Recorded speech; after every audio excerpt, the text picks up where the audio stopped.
मजा नहीं आ रहा है।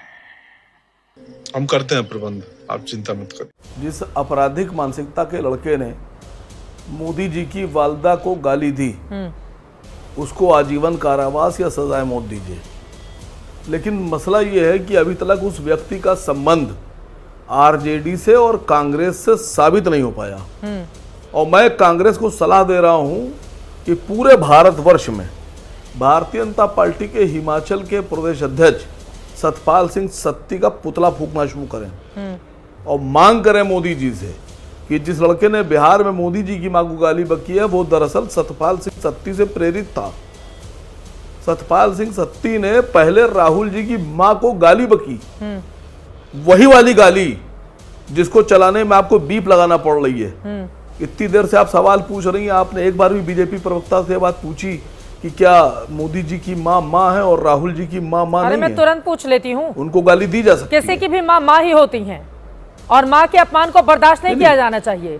वो राहुल जी की माँ हो या मोदी जी की माँ हो, लेकिन मोदी जी की माँ राजनीति में नहीं है। मसला ये है कि मोदी जी की माँ राजनीति में नहीं है, तो क्या आपके हिसाब से आप ये कह रही है मोदी जी की माँ राजनीति में नहीं है? ऐसी बात ही क्यों बोली? साहब, आपका दिमाग कहीं और जगह रहता है, आप आ जाते हैं एंकर को कोसने के लिए। राजनीति से लेना देना नहीं है, उसी मुद्दे को लेकर हम लोग अब क्यों नहीं किया कांग्रेस पार्टी ने? मैं पूछूंगी मेरी बात तो हो जाने दीजिए मैडम। नहीं हंसिए मत सर, माँ बहन की गाली दे आप लोग मुस्कुरा कैसे लेते हैं? 20 सेकंड नहीं बोलने देते आप लोग मुझे। नहीं, आप मेरी बात को गलत तरीके से अगर लेकर जाएंगे तो मुझे टोकना पड़ेगा ना बकार साहब। अरे बात तो सुनिए, अगर मैं कह रहा हूं कि आपको सतपाल सिंह सत्ती का नाम लेने पे बुरा क्यों लगा? सतपाल सिंह सत्ती का नाम ले लेती हूं मैं, छोटा सा सवाल है। हाँ। मैं तो ये कह रहा हूं कि क्या कि सतपाल सिंह सत्ती के खिलाफ क्या नरेंद्र मोदी जी को मंच पर चढ़कर उसी तरह से विरोध दर्ज नहीं कराना चाहिए था? क्या जेपी नड्डा साहब को सतपाल सिंह सत्ती को पार्टी से बाहर नहीं निकालना चाहिए था? ये कौन सी बात होती है? बिल्कुल निकाल देना चाहिए। माँ है, बिल्कुल निकाल देना चाहिए। और मैं बताऊं आपसे, तो इस पे कार्रवाई कीजिए, एक सिलसिला शुरू कीजिए। आप सरकार में हैं, आप कार्रवाई कर सकती हैं, आप लोग करवा सकते हैं कार्रवाई, आप शुरुआत कीजिए। मोदी जी को चाहिए कि एक बहुत बेहतरीन मिसाल कायम करें अपनी। अमित शाह साहब को चाहिए कि मिसाल कायम करें भारतीय जनता पार्टी की तरफ से और सबसे पहले कार्रवाई करें, क्योंकि शुरुआत उसी आदमी ने की है। कोई मानसिक विक्षिप्त व्यक्ति आकर के प्रधानमंत्री जी की मां को गाली दी जाता है, वो घोर निंदनीय है। लेकिन साथ ही साथ आपने बिहार बंद करवाया इस पे, और आपने क्या किया? बिहार की माँ, बहन, बहू, बेटी सबको गाली दिलवाया आपने इसके चलते। इतना छोटा पहले कभी नहीं हुआ होगा। इसका बदला लेने के लिए क्या शिक्षिकाओं को गाली नहीं दी गई उसी दिन? पत्रकारों को गाली नहीं दी गई? क्या क्या नहीं हुआ? पर हिंदू मुसलमान करते हैं ये लोग। इसीलिए मैं आज एकदम गंभीरता के साथ सारे आंकड़ों के साथ आई हूँ। टेक्सटाइल मिनिस्टर है ना गिरिराज जी, शायद भूल गए होंगे कि वो टेक्सटाइल मिनिस्टर है। उनसे सवाल किया गया, पीएम मित्र पार्क आपने बिहार को क्यों नहीं दिया? अन्य राज्यों को दे दिया, बिहार को शून्य क्यों मिला? पता है उनका क्या जवाब था? बोले ये सब सवाल नहीं पूछना चाहिए। पीएम मित्र पार्क को लेकर के जो आपने फैसला लिया, 7 राज्यों को आपने चुना, अब बिहार से आते हैं, बिहार को सर एक भी पार्क नहीं मिला। बिहार के लोग सवाल उठा रहे हैं। नहीं, सवाल नहीं उठाने का है, हम ये सवाल नहीं उठाने का है, ये सवाल जरूरी नहीं है कि गिरिराज जी भूल गए हैं कि वो टेक्सटाइल मिनिस्टर है। आपको मैं आंकड़ा दे रही हूँ चित्रा जी, जब एप्लीकेशन भरे गए थे ना पीएम मित्र पार्क के लिए, बिहार से भी एप्लीकेशन गया। 1719 एकड़ जमीन वेस्ट चंपारण के लिए बिहार ने दिया कि हमको टेक्सटाइल पार्क दीजिए, पीएम मित्र पार्क दीजिए। किसी तरीके से हमको नहीं मिला। मिला किसको? गुजरात को मिला, जबकि गुजरात के पास ऑलरेडी 13 टेक्सटाइल पार्क्स है। अब इससे फायदा क्या हो सकता था बिहार का, जो नहीं हुआ, जो गुजरात में चला गया? 452 करोड़ का सेंट्रल गवर्नमेंट ने उसको पैसा दिया, ग्रांट दिया, और इसके साथ 30,640 करोड़ जॉब्स वहां जनरेट हुए। 6,422 करोड़ का इन्वेस्टमेंट गुजरात में गया। बिहार में नहीं आ सकता था क्या? ये कौन सा ऐसा काम कर रहे हैं गिरिराज जी? झटका मीट, बकरी मीट, खस्सी मीट करते रहते हैं। ये कौन सा काम कर रहे हैं कि 2014 में ये खुद इनका दिया गया ये आंकड़ा है, खुद ये एक्सेप्ट किए हैं। 2014 में 5 करोड़ का इनका इनकम था, 2019 में 8 दिखा है, 2024 में 14 करोड़ दिखा है। ये कौन बकरी खस्सी का मीट बेच करके या झटका मीट बेच करके जिसका ब्रांड एम्बेसडर बने हुए? आपके पास इतने पैसे आ रहे हैं पर बिहार के पास जॉब नहीं आ रहा है। जवाब ले लूंगी, जवाब ले लूंगी। नहीं बनती थी क्या कि बिहार को टेक्सटाइल पार्क? बिल्कुल, मैं सहमत हूँ आपकी बात से, मैं सहमत हूँ। बिल्कुल, मैं बीजेपी से जवाब ले लूंगी, लेकिन मैं फिर उस सवाल पर आ जाती हूँ। सवाल यह है प्रधानमंत्री नरेंद्र मोदी की मां को गाली कांग्रेस आरजेडी के मंच से दी गई। मुद्दा बनाया किसने? पहले आप लोगों ने। उस मंच का इस्तेमाल किया गया, गिरफ्तार करके वहीं पुलिस को पकड़ाते आप लोग। वो काम तो नहीं किया गया नेताओं का। आप कहते रहिए कि नहीं आरजेडी का, ये कांग्रेस का नेता नहीं है, वो मंच आपका था। इतनी भारी भीड़ में किसी की हिम्मत नहीं होगी कि बाहर की पार्टी का कार्यकर्ता मंच पर माइक थाम ले और वो लगे मां बहन की गाली देने, और उसके बाद वहां पर दोहराई जाती है वो गाली प्रियंका भारती। ये हंसने की बात नहीं है प्रियंका भारती जी, मुझे पता है आप गंभीरता से डिबेट करती है, बट ये हंसने की बात नहीं है। मेरा सवाल आपसे ये है, बाकायदा एआई वीडियो बनाकर, बाकायदा एआई वीडियो बनाकर जो इस दुनिया में है भी नहीं, अब उसको हम घसीट कर लेकर आ रहे हैं। इतनी हिम्मत कहां से आती है किसी की मां को घसीट कर लेकर आना चुनावी मैदान में? मैं तुम्हें अभी समझाता हूँ। यहाँ तो जिस व्यक्ति की आप बात कर रही हैं वो तो खैर किसी भी तरह से मैं बोल रही हूँ मानसिक पागल था, लेकिन सतपाल सिंह सत्ती जो इनके प्रदेश अध्यक्ष थे हिमाचल के, वो तो पागल नहीं थे।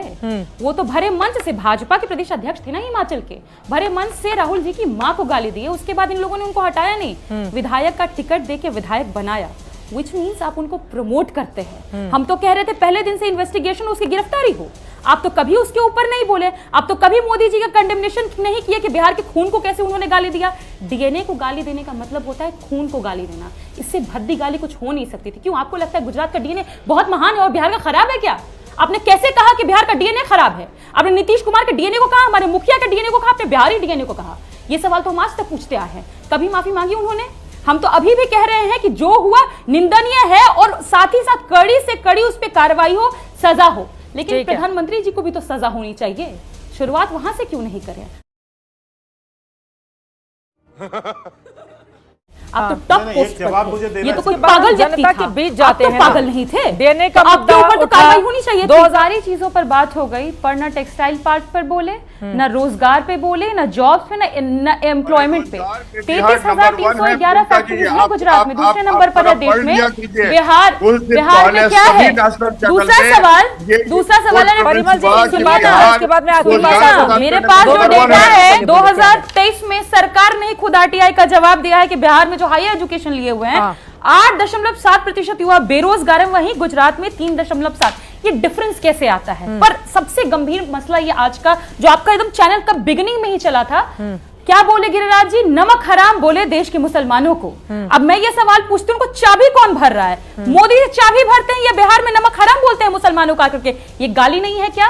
किसने आपको अथॉरिटी दी खुद को देश प्रेमी बताने की, मुसलमानों को नमक हराम और गद्दार बोलने की? ये कहां से अथॉरिटी आती है? ये इंप्यूनिटी कहां से आती है? मुझे लगता है कि जब तक ऊपर का साथ नहीं होगा तब तक मुंह से ये बोली नहीं निकलता है। पर हम आपको बार बार याद दिलाएंगे कि आप पाकिस्तान मंत्री नहीं है, आप टेक्सटाइल मिनिस्टर हैं। आपको सवाल पूछना चाहिए, हमारे भागलपुर का सिल्क तो इतना फेमस है, क्यों हमारे यहाँ कोई भी टेक्सटाइल पार्क नहीं आ रहा है? क्यों हमारे लोगों को एम्प्लॉयमेंट नहीं मिल रहा है? सारा एम्प्लॉयमेंट गुजरात क्यों जा रहा है? पर हमको लगता है कि इनको झटका, मीट, खस्सी, हलाल करने से फुर्सत नहीं मिल रहा है, तो बिहार के लिए किसी तरीके का कोई रोजगार मांगेंगे नहीं। कैसे बोले जेडीयू के प्रवक्ता, बहुत रोजगार आ गया? अरे भाई, प्रति व्यक्ति आय में 5500, सबसे कम पूरे देश में, सबसे कम ग्रेजुएट्स बिहार के हैं। क्या शिक्षा की व्यवस्था बना दी आप लोगों ने? और आप इसमें बात नहीं करना चाहते? कहां ले जाइएगा बिहार को?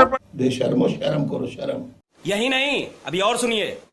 चाहे वो नरेंद्र मोदी जी की माँ हो, चाहे राहुल गांधी जी की माँ हो, चाहे मेरी माँ हो, चाहे आपकी माँ हो, किसी की माँ का यहाँ पे असम्मान नहीं होना चाहिए। कोई असम्मान करता है, कोई निंदा करता है, वो मतलब इसका अपराध की माफी भी नहीं होनी चाहिए। मैं कहता हूँ, जननी जन्मभूमिश्च जाह्नवी च जनार्दना जनका पंचमश्चैव जकारा पंच दुर्लभा। ये जो 5 जकार हैं, जननी, जन्मभूमि, जनक, जनार्दन और जाह्नवी, ये अति दुर्लभ है, देवताओं को भी मतलब मुश्किल होता है। तो इसका मतलब यह है कि माँ का अपमान किसने किया? उस महापुरुष का नाम बताइए जिसने माँ के नाम पे विक्टिम कार्ड खेलना शुरू किया। पहले व्यक्ति कौन थे? आपकी माँ तो माँ और मेरी माँ जर्सी गाय। आपकी माँ जर्सी गाय, आपकी माँ 50 करोड़ की गर्लफ्रेंड। किसी की माँ को अगर वो व्यक्ति, वो कौन है और आप जानते हैं, देश की जनता भी जानती है, आपके दर्शक भी जानती है, जो दूसरे की माँ को कहते हैं अरे आज तो संसद भवन में सुपर्णखा की हंसी दिखी। वो सुपर्णखा होती है क्या किसी की माँ? वो माँ नहीं थी क्या किसी की? आप किसी की माँ को जर्सी गाय कह देते हैं, किसी की माँ को कहते हैं कांग्रेस की विधवा कह देते हैं। तो चाल चरित्र संस्कार तो आपके हैं, और उस माँ के नालायक बेटे का क्या कहना जिसने अपने 95 वर्ष की माँ को लाइन में खड़े कर दिया नोटबंदी की और सपने दिखाए कि देश में अच्छे दिन आएंगे, वो तो खुशी आतंकवाद रुक जाएगा। लाइन में खड़ा होने खुशी खुशी गई थी। आपने देखा, आप वीडियो नहीं चला सकते। मैंने कहा जिसने भी गाली दिया उस व्यक्ति को आप अरेस्ट करिए। सरकार आपकी है, नरेंद्र मोदी देश के कमजोर प्रधानमंत्री तो है नहीं, 56 इंची सीना है। अगर देश के प्रधानमंत्री की मां को लोग गाली दे रहे हैं और देश का प्रधानमंत्री आंसू बहा रहा है तो सामान्य लोग क्या करेंगे?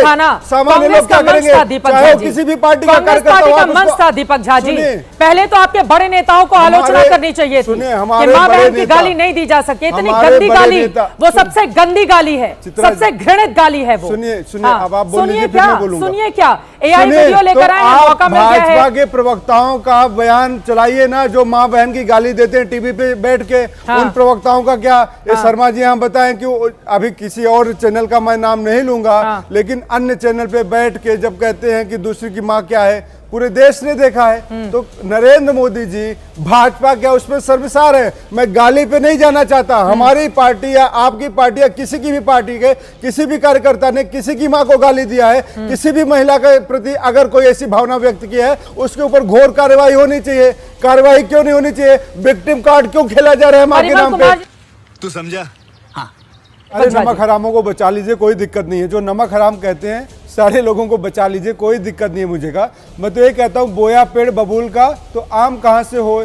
तो जैसे करनी वैसे भरनी। अब भाजपा वाले तो जाएंगे अमेरिका, ट्रंप के चरण पकड़ेंगे, अब की बार ट्रंप सरकार का नारा लगाएंगे। तो इनको इटली तो याद आ जाता है, लेकिन देश के आन बान शान को अमेरिका में जाके गिरवी रखाते हैं तो बड़ी वाहवाही करते हैं। बिहार का चुनाव अमेरिका पे लड़िएगा, बिहार का चुनाव इटली पे लड़ेंगे। आपने इनसे सवाल किया ना, मैंने उनको इटली क्यों लेकर आए? सुनिए, और इन नमक हरामों को देश से माफी मांगना चाहिए। किसी की माँ बहन का अगर बेइज्जती किसी भी नमक हराम ने किया है तो मैं तो कहता हूँ, और नरेंद्र मोदी जी को एक बड़ा दिल दिखाना चाहिए। आए और कहें कि मैंने गलती किया, दीदी ओ दीदी बोल के गलती किया, जर्सी गाय बोल के गलती किया। अरे चुप करो, चुप करो, भाजपा के प्रवक्ता ही हो ना, यहाँ गुंडाई मत करो, यहाँ गुंडागर्दी मत करो।